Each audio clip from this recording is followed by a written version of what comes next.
Hello everyone, welcome to pathways academy. আজকে আমি তোমাদেরকে ক্লাস 10-এর ভেদ চ্যাপ্টারটা শুরু করব। তো তোমাদের স্কুলে নিশ্চয়ই সেকেন্ড সামেটিভের প্রস্তুতি শুরু হয়ে গেছে এবং সামনেই সেকেন্ড সামেটিভ পরীক্ষা। তো সেই সেকেন্ড সামেটিভ পরীক্ষার একটা খুব গুরুত্বপূর্ণ ইম্পর্টেন্ট চ্যাপ্টার হচ্ছে এই ভেদ। তাহলে ভেদ জানার আগে আমাদেরকে কিছু কিছু বিষয় সম্পর্কে জানতে হবে। তার মধ্যে একটি হলো চলরাশি, ধ্রুবক। এই দুটো সম্পর্কে তোমাদের জানতে হবে। তাহলে চলরাশি আর ধ্রুবক সম্পর্কে তোমরা নিশ্চয়ই ভৌত বিজ্ঞানে পড়েছো। এবং আর একটা জিনিস তোমরা এই চিহ্নটা সম্পর্কে সবাই নিশ্চয়ই জানো যে এই চিহ্নটা কিসের। এই চিহ্নটা তোমরা ভৌত বিজ্ঞানে অবশ্যই পড়েছো।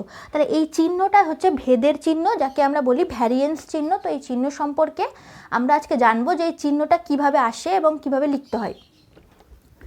আচ্ছা, তাহলে চলো শুরু করি যে চলরাশি ও ধ্রুবক কী। প্রথমে জানবো চলরাশি আর ধ্রুবক কী। আচ্ছা, তো তোমাদের সামনে আমি একটা সমীকরণ লিখছি, X equal to 7y minus 5। X equal to 7y minus 5, এই সমীকরণটা তোমাদের সামনে লিখলাম। তো তোমরা নিশ্চয়ই সমীকরণ সম্পর্কে ধারণা আছে যে বাঁ দিকে একটা কিছু থাকবে এবং ডান দিকে একটা কিছু থাকবে। এখান থেকে আমাদেরকে এক্স ওয়াইয়ের মান নির্ণয় করতে হতে পারে। তাহলে এখানে ধরো আমি ওয়াইয়ের মানটা ধরছি কত, ওয়াইয়ের মান ধরলাম 2। তাহলে এই সমীকরণে ওয়াইয়ের মানটা বসিয়ে এক্সের মানটা নির্ণয় করি। X equal to 7 into Y 7y মানে কি গুণ হয়ে আছে -5। তাহলে এক্স ইজিক্যাল টু 14 মাইনাস 5 বা এক্স ইজিক্যাল টু লিখতে পারি 9। তাহলে এখানে এক্ষেত্রে এক্সের মান বেরালো 9। বুঝতে পারলে? একইভাবে আমি যদি ওয়াইয়ের মানটাকে একটু পরিবর্তন করে লিখি ওয়াই সমান 3, এবার ওয়াইয়ের মান আমি 3 লিখবো। তাহলে দেখি এক্সের মান কত বেরোচ্ছে। এই সাইডে করছি x equal to 7y minus 5।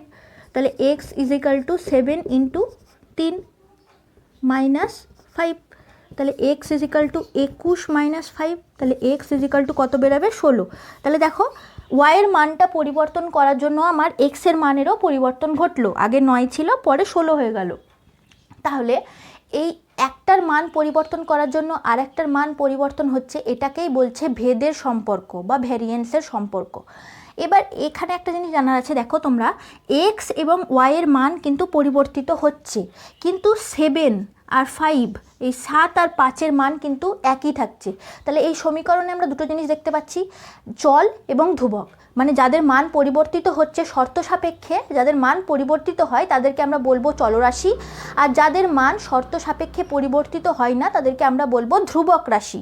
তাহলে এক্ষেত্রে চলরাশিকে আর ধ্রুবক রাশিকে সেটা জেনে নিই। আচ্ছা, এক্ষেত্রে চলরাশি হলো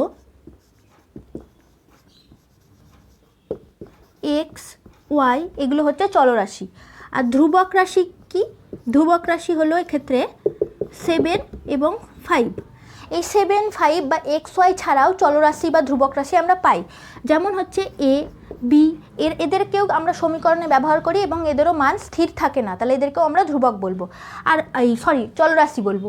এবং ধ্রুবক আমরা পাই অবশ্যই জানো, পায়ের একটা মান আছে 22/7। তাহলে পায়ের তো একটা নির্দিষ্ট মান আছে, সেটা পরিবর্তিত হয় না সহজেই, তাহলে পাইকেও আমরা ধ্রুবক বলবো। আর একটা জিনিস,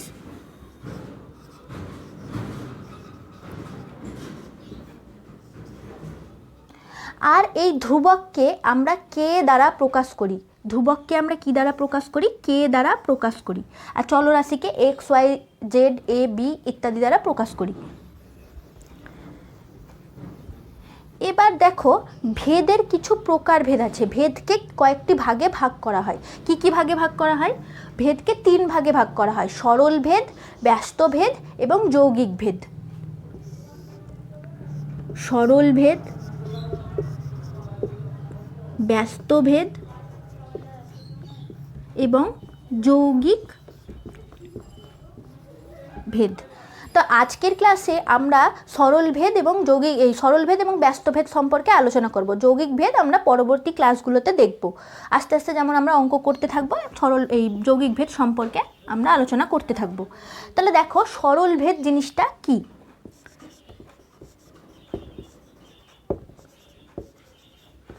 সরল ভেদ, তো আমি একটা ছক করছি প্রথমে।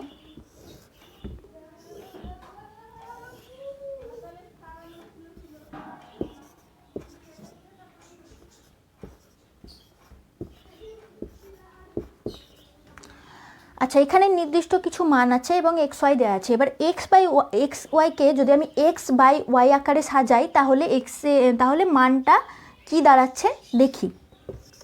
এক্স বাই ওয়াই সমান সমান 2/6 কত হবে 1/3, কাটাকুটি করলে 1/3।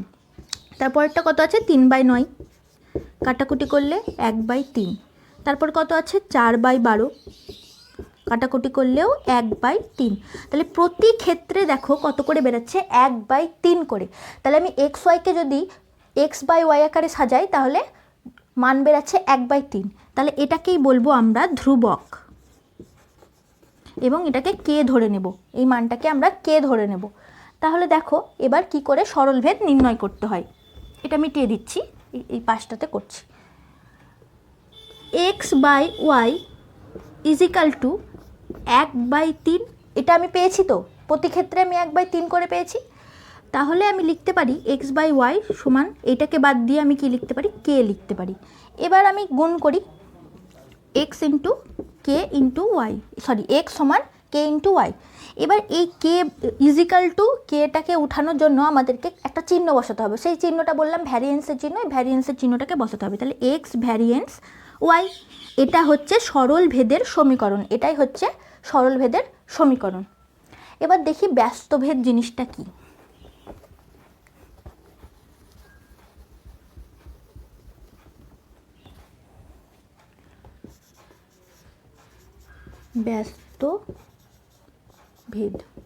ব্যস্তভেদের ক্ষেত্রেও আমি একটা ছক নিচ্ছি।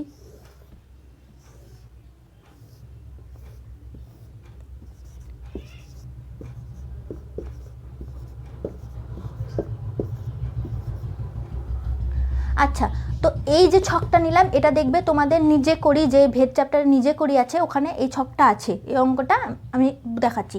আচ্ছা, তাহলে সরল ভেদে আমরা কি করেছিলাম এক্স বাই ওয়াই আকারে প্রকাশ করেছিলাম, ব্যস্তভেদে আমরা এক্স ইন্টু ওয়াই আকারে প্রকাশ করব এবং মানগুলোকে লিখবো, দিয়ে দেখবো কী মান দাঁড়াচ্ছে। এক্স ইন্টু ওয়াই সমান সমান 3 ইন্টু 18 কত হলো 54। পরবর্তীকালে আবার দেখো 2 ইন্টু 27 কত হবে 54। তারপর 6 ইন্টু 9 কত হবে 54। তাহলে প্রতি ক্ষেত্রে আমরা 54 করে পাচ্ছি। তাহলে 54টাই কি, 54টাই হচ্ছে ধ্রুবক, 54টাই হচ্ছে ধ্রুবক বা কে। আচ্ছা, এবার ব্যস্তভেদের সমীকরণটা দেখাই, ব্যস্তভেদের সমীকরণটা আমরা কিভাবে নির্ণয় করব।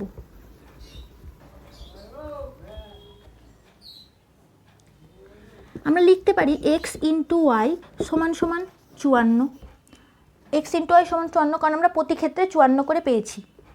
তাহলে এক্স ওয়াই সমান সমান কেও লিখতে পারি, আমি এই 54 বদলে আমরা কেও লিখতে পারি, তাহলে কে লিখলাম। এবার আমি গুণ করব, বজ্রগুণ করে দেব, এক্স সমান সমান কে ইন্টু 1/y, মানে উল্টে গেল, এই ওয়াইয়ের নিচে কিছু নাই মানে কি আছে, এক আছে, এই পারে গেলে উল্টে যায়, তাহলে 1/y হয়ে গেল। এবার এটাকে উঠাবো, এটা উঠাতে গেলে আমাদেরকে লিখতে হবে এক্স ভ্যারিয়েন্স 1/y, তাহলে এটা হচ্ছে ব্যস্তভেদের সমীকরণ। তাহলে সরল ভেদ এবং ব্যস্তভেদের সমীকরণ তোমরা বুঝতে পারলে। আমি আরেকবার লিখে দিচ্ছি বোঝার জন্য।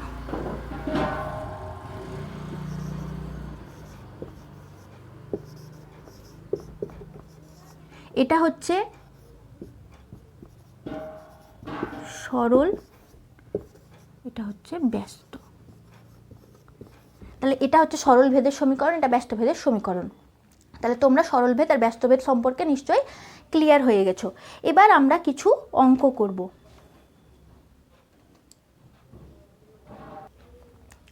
আচ্ছা, তাহলে তোমাদের প্রথম অঙ্কটা কি বলেছে সেটা আগে দেখে নিই, প্রথম অঙ্কটা পড়ি। দুটি এ ও বি সম্পর্কিত মানগুলো, মানে এ আর বি এর কিছু মান দেওয়া আছে এবং এ ও বি এর মধ্যে ভেদ সম্পর্ক থাকলে তা নির্ণয় করি ও ভেদের ধ্রুবক মান লিখি। আচ্ছা, তাহলে ধ্রুবকের মানটা লিখতে বলেছে আর কোন সম্পর্ক আছে সেটা লিখতে বলেছে। তাহলে আমি অঙ্কটা আগে টুকে নিই।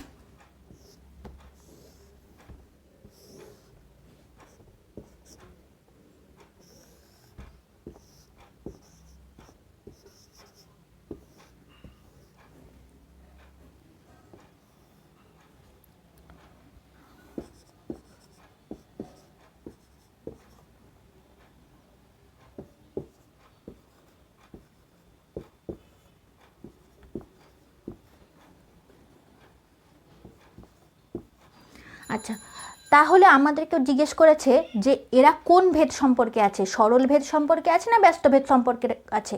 তাহলে আমরা এটাকে যদি এ বাই বি আকারে প্রকাশ করি বা বি ইন্টু এ আকারে প্রকাশ করি, তাহলেই বুঝতে পেরে যাব যে সরল ভেদে আছে না ব্যস্ত ভেদে আছে। তাহলে আমরা প্রথমে চেষ্টা করি ব্যস্ত ভেদে আছে নাকি দেখার। তাহলে ব্যস্ত ভেদ কীভাবে নির্ণয় করতে হয়, এ বি আকারে প্রকাশ করে দেখি।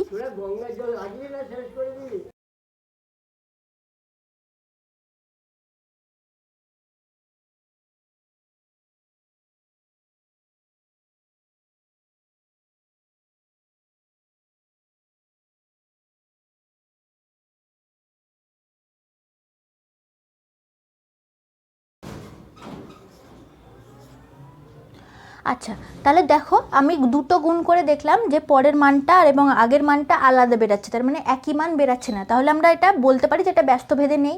তাহলে আমরা এবার দেখি সরল ভেদে আছে নাকি।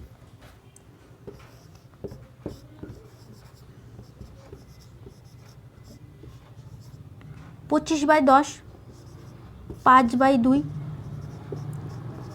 পরেরটা দেখি 30/12,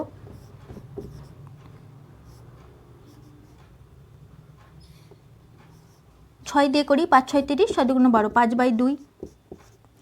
তারপরেরটা দেখি 45/18, কাটাকুটি করি, এটাও 5/2। তারপরে এটাকে কাটাকুটি করি, 250/100, 0 0 কেটে দিই, 5 2। তাহলে দেখো প্রত্যেকটার মান বেরাচ্ছে 5/2 করে, প্রত্যেকটার মান বেরাচ্ছে 5/2 করে। তাহলে প্রতিটা 5/2 করে বেরাচ্ছে। তাহলে বলতে পারি যে এরা কোন সম্পর্কে আছে, সরল ভেদের সম্পর্কে আছে। তাহলে এখানে আমি পেয়ে গেলাম উত্তর। তাহলে আমি কি লিখব, এ ও বি চলরাশি দুটি সরল ভেদে আছে। আচ্ছা, আর একটা জিনিস জিজ্ঞেস করেছে ভেদের ধ্রুবকটা। তাহলে ভেদ ধ্রুবক কত, ভেদ ধ্রুবক 5/2। তাহলে এইভাবে করে তোমাদেরকে অঙ্কটা করতে হবে। আচ্ছা, তাহলে 2 নম্বরের অঙ্কটা দেখি কি বলছে, 2-এর অঙ্কটা।